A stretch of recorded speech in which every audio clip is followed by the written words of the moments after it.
ఇప్పుడు ఇంకా పెద్ద డ్యామేజ్ లాంటిది జరగలేదు కనుక, ఎందుకంటే కుమారికి ఇది పెద్దగా తెలిసిన కష్టం ఏం కాదేమో అని నాకు అనిపిస్తుంది. ఎందుకంటే తెలిసి ఈ జీవితాన్ని తనకు వచ్చింది కనుక మీ సమక్షంలో అంతే హుందాగా అమ్మాయి వెనక్కి వెళ్ళిపోతే మనకు వీళ్ళిద్దరిని కలిపడం అంత పెద్ద ఇబ్బంది కాదేమో అని అనిపిస్తుంది సార్.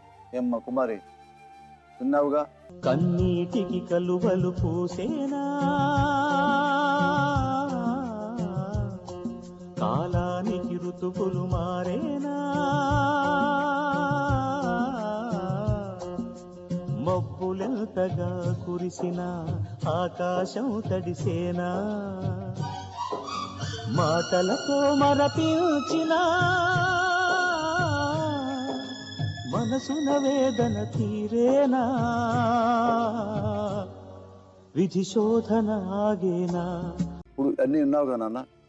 ఇప్పుడు ఏం చేస్తే నాకు న్యాయం జరుగుద్ది అని ఒకసారి నువ్వు నాకు చెప్పు. నా మాయనే కావాలి.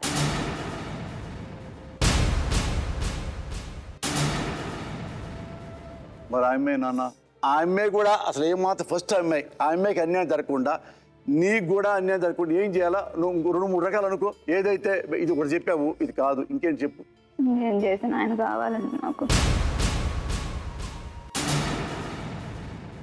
మరి ఆ అనుషని ఏం చేద్దాం? ఆ అమ్మాయి కూడా రమ్మానండి, ముగ్గురు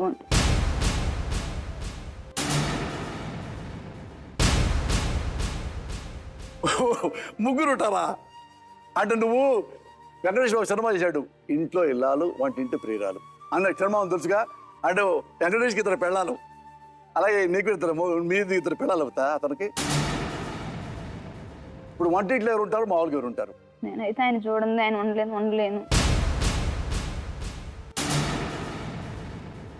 రావడానికైనా సిద్ధమే, ఏదైనా చేసుకోవడానికి సిద్ధమే, చచ్చిపోవడానికైనా బాధ లేదు నాకు. ఇది నీ గాలమా, మమతలు పెంచి మనసులు విరిచి చెలగాటమాడతావు న్యాయమా. నీకు బిడ్డ ఉన్నాడు కదా నాన్న, ముందు బిడ్డ ఉందిగా, మన బిడ్డ అయిపోద్ది. ఇప్పుడు ఈ మాట నువ్వు నీ బిడ్డ గురించి జరుగుంటే నేను చాలా ఆనందపడేవాడిని. సురేష్ కోసం నేను చచ్చిపోవడానికి ఇష్టం అన్నావంటే అది నీ కూతురు ఉంది కదా, నువ్వేమనాలి? నా కూతురు కోసం నేను ఏమైనా చేస్తా అని ఉంటే నేను గర్వపడి. ఏంటమ్మా, ఆల్రెడీ పెళ్ళైన మగవుడు వాడిని అంటే పెళ్లి వేసుకుంటే వాళ్ళే చచ్చిపోతారంటావా? మొగుళ్ళు అయితే ఆడవాళ్ళు బతకరమ్మా. వర్షపడి చచ్చిపోయాడు, నువ్వు చచ్చిపోయావా? మరి అప్పుడే చావాలి కదా నువ్వు. ఇప్పుడు ఆ మాట అనొచ్చా నువ్వు? నువ్వు బిడ్డ తల్లివి, మళ్ళీ బిడ్డ తల్లిగా పోతున్నావు. ఆ అబ్బాయితో ఉండలేను ఎట్టనా? మరి ఫస్ట్ తాళుబొట్టు కట్టిన భార్య అనుకోవాలన్నా, ఆమె ఎంతకంటే ఎక్కువ కళ్ళగంటారు కదా మూడు గురించి. ఎన్నెన్ని కలలు కన్నాయి కన్నెకళ్ళు. ఏం మాట్లాడినా నటన, కళ్ళెడితే నటన, మూడు కాబట్టి నటన. ఎందుకు నటిస్తుంది నాన్న తెలుసుకుంటాను. నిన్ను వదిలిపెట్టి ఇంకో పెళ్లి వేసుకుందా అనుకుందా? కాదు సార్. మరి నువ్వు అన్నావు కదా నటిస్తుంది అని, ఎట్లా నటిస్తుంది అన్న? నా దగ్గర డబ్బులు తీసుకుంటాం కోసం సార్. నువ్వు ఎన్ని కోట్లు ఉండేనమ్మా? నీకు ఎన్ని కోట్లు ఉన్నాయి? లేవు కదా సార్, అందుకే ఇక్కడికి వచ్చింది సార్, ఇవ్వలేదని. ఏ ఉంటే కదా అడగాలి. నువ్వు లేపు ఎవరికి దగ్గర బొచ్చు ఏముంది దగ్గర? రెత్తిమైన బొచ్చు తప్ప. అవును సార్, అడిగే ఇవ్వలేదు కాబట్టి ఇక్కడికి వచ్చింది సార్. మరి బిడ్డ ఏం చేస్తావు? నేను చూసుకుంటాను సార్. ఈ అమ్మాయిని ఏం చేస్తావు? ఈ అమ్మాయి వద్దు సార్ నాకు. ఇప్పుడు ఈ అమ్మాయి ఏమన్నా పిచ్చిదా చెప్పు? పిచ్చిదిగా దానిలాగే చేస్తుంది సార్, పిచ్చిదానికన్నా ఎక్కువగా చేస్తుంది సార్. ఎక్కువ చేస్తా. నువ్వు మాత్రం మంచివాడి కంటే ఎక్కువ చేస్తావు. ఈ అమ్మాయి 8 ఏళ్ళు కూడా నీకోసం వెయిట్ చేసింది. 8 ఏళ్ళు ఎవరు తిరగలేదుగా. మరి నువ్వు తిరిగి పారేసావే. నువ్వు పెద్ద ఆర్టిస్టువా, ఈ అమ్మాయి పెద్ద ఆర్టిస్టా చెప్పు? ఈ అమ్మాయి వదిలిపెట్టి నాతో రాదండి, వాడు ఊరిపోయిందండి, తాతగారి దగ్గరికి వెళ్ళిందండి, నాకు చెప్పలేదండి, ఇసుగు పుట్టి ఇంకో దాంతో పడుకున్నానండి. ఇది న్యాయమేనా? 8 ఏళ్ళు ఉందన్నావు కదా ఒక చోట. 8 ఏళ్ళు ఎక్కడుంది? అక్కడ వాళ్ళ తాతాల దగ్గర ఉంది. 8 ఏళ్ళు నీకు కనపడకుండా? అవును సార్. నీకు కనపడలా? నీకు తెలుసా పలా ప్లేస్ ఉందా? పలా ప్లేస్ లో ఉందని తెలుసా? తెలుసు సార్. ఉందా? మరి వెళ్ళి రమ్మని అడిగావా? అవునండి, నేను తీసుకొస్తుంటే వెళ్ళిపోయినప్పుడు వాళ్ళు నా తప్పు కింద భావింటున్నారు కాబట్టి వాళ్ళు తీసుకురండి అని చెప్పాను సార్. అదమ్మా, ఎవరితో పడతా నీ భార్య మంచిది నువ్వే అంటున్నావు కదా. మంచిదే సార్. మరి 4వ సారి తీసుకురాలా? ఇంకా అలాగే ఇంటికి తీసుకొచ్చినా కానీ నాకు సుఖం ఉండేది కాదు సార్. సుఖం ఉంది కదా, ఉండేది కాదు. నీ సంతోషాన్ని ఇవ్వట్లా, లేదు సార్. కొన్నాళ్ళు ఇచ్చింది. ఏమంటున్నాడంటే మీ ఆయన, నువ్వు విన్నావుగా, 8 ఏళ్ళంట అసలు నువ్వు కనపడలేదంటమ్మా. లేదు సార్, ఈ అబ్బాయి కోసం తిరిగాను సార్ మేము. ఈ అబ్బాయి కూడా మా ఇంటికి ఒక్కసారి కూడా రాలేదండి, అన్ని అబద్ధాలు ఆడుతున్నాడు. ఈ అబ్బాయి అసలు రాలేదండి, అన్ని అబద్ధాలండి. కావాలని ఇప్పుడు నన్ను వదిలించుకుని చూస్తున్నాడు అండి, ఇప్పుడు నన్ను వదిలించుకుని చూస్తున్నాడు అండి.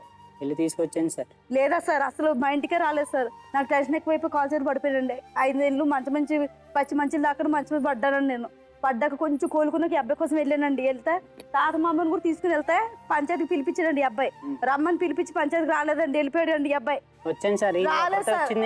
మీ తాత రమ్మన్నాను కదండి. లేదు, మా తాత మామని తీసుకురమ్మన్నాడు, తీసుకురమ్మని అప్పుడు మళ్ళీ వెళ్ళిపోయాడండి. అన్ని అబద్ధాలండి. పంచాయతీకి వచ్చావుగా, వచ్చాను సార్. మరి ఏం కలవలేదట ఏంటే? ఏంటి సార్? 8 ఏళ్ళ కలపడలేదన్నావు కదా. 8 ఏళ్ళు అప్పుడేనండి, వెంటనే సార్. 8 ఏళ్ళు వెళ్ళాక కాదు, అన్ని ఒక నెల ఉన్నాక అప్పుడు వచ్చింది సార్. ఒక అన్ని నెల సార్, అబద్ధాలండి. ఒక నెల ఇప్పుడు సార్ ట్రైన్ వదిలేదు సార్. 8 ఏళ్ళు అయిపోయింది, వదిలేసాయి. తర్వాత కేసు పెట్టాక తీసుకెళ్తున్నాడు కదండి, తీసుకెళ్ళాడు. తెచ్చి పెట్టావా? కేసు పెట్టండి సిద్ధనార్లో 3 సార్లు పెట్టారు సార్. ఎప్పుడండి? 8 సంవత్సరాల తర్వాత పెట్టింది సార్. అది ఎందుకు పెట్టింది? నేను కనపడలేదండి సార్. మరి నువ్వు కనపడగా పెట్టింది కేసు? ఎప్పుడండి? 8 సంవత్సరాల తర్వాత ఏమన్నాడు? కేసు పెట్టాకండి 2 నెలల టైం అడిగాను. మేము అడిగామండి 2 నెలల టైం. ఇలా ఒంట్లో బాగాలేదు, ఇలా టైం అడిగితే సర్లే అన్న ఒప్పుకున్నాడండి. అలా కాదు సార్, 1500 ఇమ్మన్నారు సార్. 10 నెలలకు 1500 ఇచ్చేలాగా అప్పుడు ఒప్పుకున్నారు సార్. నాకు డబ్బులు వద్దన్నానండి, నేను నా భర్త నాకే కావాలి, డబ్బులు వద్దన్నానండి. సార్ నెల 1500 ఇమ్మన్నారు. ఇచ్చిన తర్వాత వద్దన్న, అది ఇవ్వలేదు సార్. నేను భార్యకి బిడ్డకి 1500 లేని వాడివి వేరే ఒక అమ్మాయిని దగ్గర తీసి ఆ అమ్మాయి కడుపు చేసి 2 బిడ్డలు కానీ ఆ ముగ్గురు ఎలా పోషిస్తున్నావే నువ్వు? ఈవిని పోషించానన్న, నేను పోషించను లేదు కదా సార్. అంటే 2 పిల్లలు మెయింటైన్ చేస్తావు నువ్వు? అవును సార్, నా తప్పు జరిగి ఏదో అయిపోయింది సార్. ఈవిడ వెళ్ళిపోతాం వల్ల నేను ఏదో చేయకుండా నేను చేసింది సార్. చేసినందుకు ఈవిని చూసుకుంటానన్నాను సార్. కానీ ఈవిడ కూడా అక్కడికి వచ్చి అక్కడ కూడా అలా హింస పెడితే నేను ఏం చేశాను సార్? సూర్యకుమార్ ఏముందండి నీతో వచ్చి ఒక మాట అంటుంది అనుకో, సత్యబాబు నేను ఇప్పుడు నువ్వు 2 బిడ్డలు కన్నావు, అలాగే నీకంటే ఒక అందమైన అబ్బాయి దొరికాడు, ఆ అబ్బాయికి కూడా 2 బిడ్డలు కంటాను, వాడిని మెయింటైన్ చేస్తాను, నిండి మెయింటైన్ చేస్తాను అంటే ఊరుకుంటావా? ఊరుకుంటావా? మరి ఈ అమ్మాయి ఎందుకు ఊరుకుంటుంది నాన్న? ఎవరిని ఈవిడ చేసిన తప్పు కాదు సార్. అంత తప్పుగా అంత పనిష్మెంట్ ఇచ్చేస్తావా? పనిష్మెంట్ ఏమి ఇవ్వలేదు సార్. చేసుకున్నాను, రాలేదు కదా సార్. బిడ్డలు కంటే అర్థం ఏంటి నాన్న? దొంగసాటికి ఏం చేసుకోలేదు సార్. అఫీషియల్ గా అందరి ముందే చంద్రబాబు నాయుడు గారి ముందు, నరేంద్ర మోడీ ముందు మీటింగ్ పెట్టి క్యాపరం చేసావా? అమ్మ బాగుంటామైతే నేను చేసుకోబోను సార్, అదే చేద్దాను. కానీ ఈవిడ వెళ్ళిపోయిన తర్వాత నాకు ఏ దిక్కు లేక నేను చేసుకోవాలి. ఓ ఏ దిక్కు లేదు ఇప్పుడు, అంత ముందు వెనక ముందు లేదన్నావు, ఇప్పుడు దిక్కు రాదు పెళ్లి చేసుకోవటమే. అది తప్ప ప్రపంచం వేరే ఏమి లేదు. అది తప్ప పెళ్ళాం బిడ్డ ఏ ఒక్కర్లా దానికోసం చేసుకోలేదు సార్. నాకు వండు పెట్టి దిక్కు కోసం చేసుకున్నాను సార్. ఇది ఎంత ముసోడో నువ్వు? ఎన్ని నీకు 70? 28. 28కి ఎప్పుడు అన్ని అయిపోయినాయి జీవితంలో. అయ్యో 120 ఆడది కావాలి, అంత అంత అంత స్పృహ ఉందా నీకు? మరి బిడ్డలు ఎందుకు అన్నావు? అన్నమే పెట్టుకోవచ్చుగా నువ్వు. అన్నం కోసం పెళ్ళని చూసుకునేవాడివి, అన్నమే తినాలి కదా.